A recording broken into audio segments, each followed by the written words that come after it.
What's up, everyone? So tonight we're going to be talking about Attorney General Todd Blanche's memorandum that he issued. He issued it a while ago, like at the beginning of this month. I didn't see it, so now I'm going to pretty much discuss it, and I'll probably go way off topic a bunch of times, but essentially it's about ending regulation by prosecution. And it's claiming to change how the Department of Justice handles digital assets. Not really something to get too excited about because the name is way more flashy than it actually anything inside of it.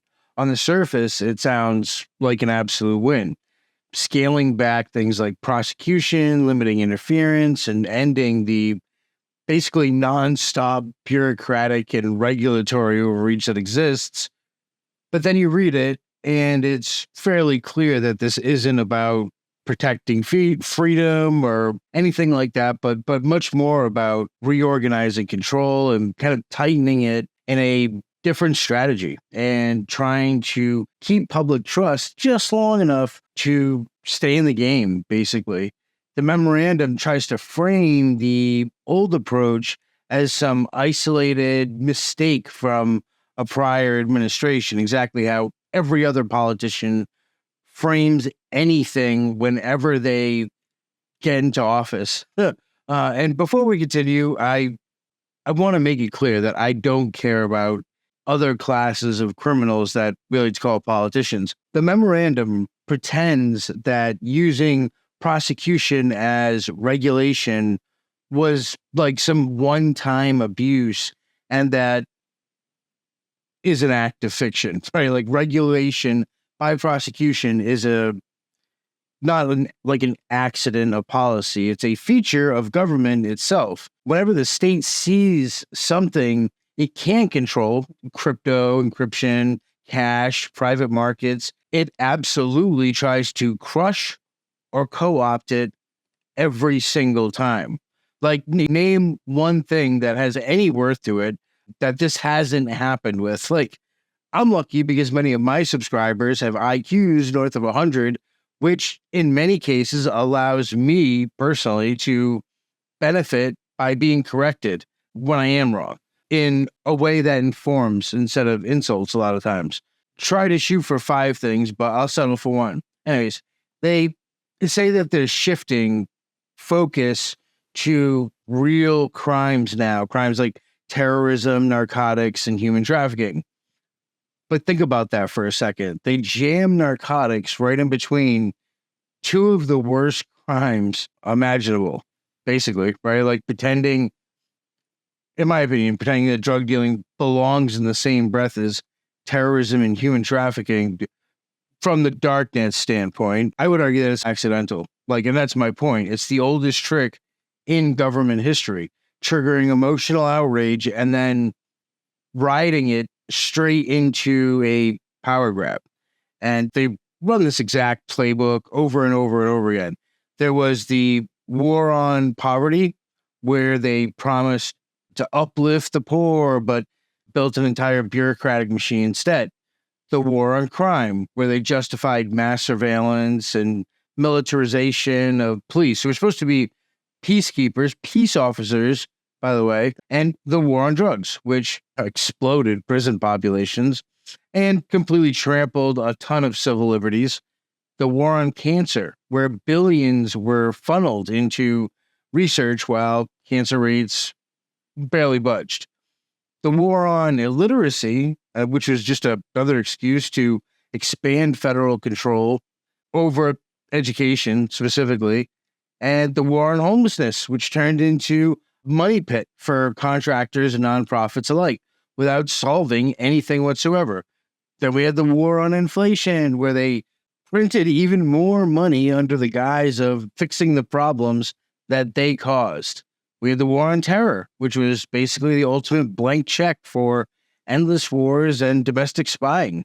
The war on gangs became another extension of the failed war on drugs. And the war on obesity, which is just another pretext for basically regulating personal choices. The war on energy dependence, where solutions somehow made energy even more scarce than it already was, and more expensive, by the way, so therefore more profitable. the war on COVID-19, which ushered in stuff like medical authoritarianism on a massive global scale. And now the war on misinformation, which is the government's latest excuse to police what you think, what you say, where you say it, and what you believe. But my point is, every single time it's sold like some righteous cause, every single time it ends with more control and more surveillance and more dependency and less self-sufficiency, as well as somehow the enemy never actually gets taken care of. Like the enemy never disappears in any of those scenarios because the enemy was never actually the target, right? You were, I was, we all were. Every time the government wrapped itself in a moral language, then it expands its reach far beyond the original excuse. It was never about crime per se. It was about centralizing power, normalizing surveillance, and keeping the public too afraid to actually question it or say anything about it. Now, they're turning around and they're applying the same logic to digital assets. They just say that they won't prosecute platforms unless crimes like trafficking are involved. But the reality is fairly straightforward. The government will always argue that it needs to police the infrastructure itself. And it's not about stopping a handful of bad people. It's about keeping decentralized systems on a very tight leash. And I have a video coming soon about how the feds basically ran a money laundering operation for a prolonged period of time. But it just goes to show, like, they don't actually care about stopping crime. The memorandum also tries to sound reasonable by saying things like prosecutors should avoid charging regulatory violations unless defendants knew the law and broke it willfully, pretty much, which prosecutors will just say that they did. Like, but again, like, it still ignores how intentionally confusing these laws actually are. I mean, regulators can't even agree whether a token is a security or a commodity or something else. The uncertainty is by design, especially when you have like 70-year-old guys trying to make laws about stuff like this. It gives the government flexibility to decide after the fact who gets punished and who actually gets a pass. And it's not a question of things like fairness, it's a question of leverage. And we see that continually. We see people who are real criminals, who do real criminal acts, who get away with it. But you and me wouldn't. Now, in it, they claim they won't push securities or commodities charges if they can fall back on alternatives like wire fraud. But that's not really a shift anywhere. It's kind of been the backbone of federal prosecution for decades. For example, I mean, like charges like wire fraud and conspiracy or ghost weight and money laundering, for that matter, have nothing to do with justice. They're about flexibility. For example, wire fraud demonstrates no actual proof beyond the claim of intent to deceive. Conspiracy convictions don't require any actual completed crime, just an alleged agreement. Ghost weight lets them sentence you for literal imaginary quantities of drugs that could have never existed.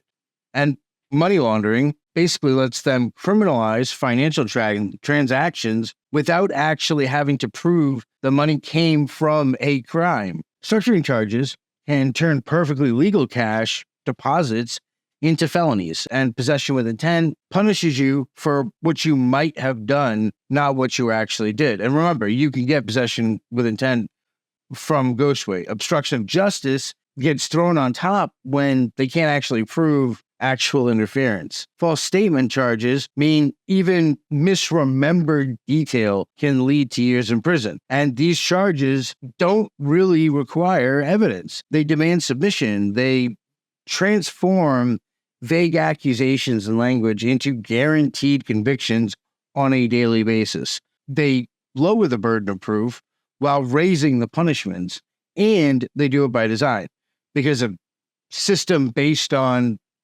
rubber stamped guilt is much easier to control than one based on law. This memorandum, in my opinion, doesn't mark really any kind of new way or anything like that. It just documents abuses that have been perfected for generations. Now, none of this will be retroactive. That's another thing to remember. Like the thousands of people that were railroaded by wire fraud, conspiracy, ghost weight, money laundering, and all the stupid catch-all charges, they're not getting any relief. They're not getting any time off. Like, their convictions are going to stand. Their sentences will stand.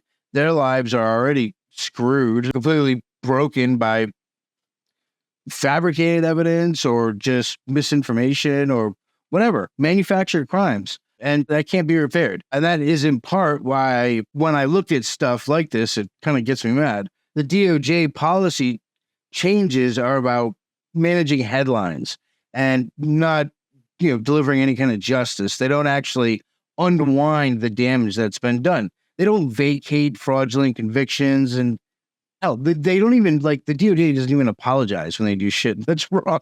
So the system doesn't fix itself because the system isn't broken. It's working exactly how it should be working and how it was designed. And that's to convict first and kind of justify later and forget the bodies that are left behind. And then they'll parade around like heroes, bragging about things like asset forfeiture reforms. But the actual truth is the government helped engineer the environment where victims lost everything at the beginning. And in a system where cops steal more than burglars, their regulations made it harder to actually recover stolen assets. And their arbitrary rules basically ensured that people like investors were reimbursed based on the lowest market price and not the losses that they actually suffered. They rigged the system to minimize payouts. Then they turn around and demand credit for patching over the wreckage that they actually created. Like, imagine burning someone's house to the ground and then pouring water on the ashes as they're smoldering and saying that you helped them out and that you're a firefighter now. It's asinine beyond belief. And that's why, when you're incarcerated in the federal prison system, one of the things they call the BOP is they call it backwards on purpose, because it very much is. And while they boast about disbanding the National Cryptocurrency Enforcement Team and shifting resources elsewhere, it's not because they're stepping back from digital assets, right? They get way too much money from that. They've already embedded those same operations deeper into the machine. The same prosecutions will absolutely continue. They'll just come from different desks under different banners with different pretexts. It's the exact same tactic that they used in surveillance, and they call it parallel construction, where agencies basically hide evidence of how they actually really obtained it and instead build a second, cleaner story to explain how they got it. It's basically a magic trick. Like, the original operation never actually dies. It just gets a new cover, and that's exactly what's happening here. They aren't retreating from crypto enforcement. That's not going to be a thing. They're laundering it into a more palatable thing through different offices and pretending that it's something new. The working group exists to bring digital assets back under state control and ensure that no technology escapes the system they already dominate. And every time they say regulatory clarity, what they really mean, to translate that, is that they mean regulatory capture, making walls taller, building it tighter, sealing up the exits, basically compliance traded for survival. And clarity doesn't protect you. It actually does the opposite. It traps you inside their permissioned economy, where they try to strip away your rights and give you permissions, because permissions can be taken away. Well, a right can't, regardless of what people think. This memorandum doesn't end the regulatory assault on digital assets. I would argue that it actually refines it and reshapes it. And that's just my opinion, right? It makes the hammer fall, with less of a warning and less of a, noise, right, if you will. But the objective stays the same, and that's to protect the government's monopoly on money, on surveillance, and transactional freedom. Innovation is tolerated only when it strengthens the actual system of control that they have. The minute that it threatens state control, it's branded as dangerous or criminal or unstable, and then it's buried under regulations, and basically that's the end of it. So, but like something like this is the exact reason that we need to do things like support Monero. It doesn't matter who's in office. The slogans change. The machine doesn't, though. That's red, blue, left, right, freedom, security. They're all marketing terms, in my opinion, for the same operating system. And that's obedience. Digital assets directly threaten Disobedience because they offer an exit from that financial cage that's been carefully constructed. This fight really has nothing to do with crime, but consumer protection or safety or any of that. It's about sovereignty, yours versus theirs. The created can never be better than the creator, and we, the people, created Congress. It's something worth remembering. Anyway, you don't end regulation by prosecution by appealing to regulators. You end it by building parallel systems without veto, censor, taxing into extinction, right? And Monero, I think, is one of the best examples of that. They can blacklist it and remove it from every exchange, and all that should tell you is that they fear it, and that should motivate you in part to use it because it's powerful. The only freedom that exists is the freedom that they can't revoke. And every inch that you concede trying to play by their rules is an inch that you're never actually going to get back. Something to think about. In any case, thank you for watching to the end, and I'll see you in the next video.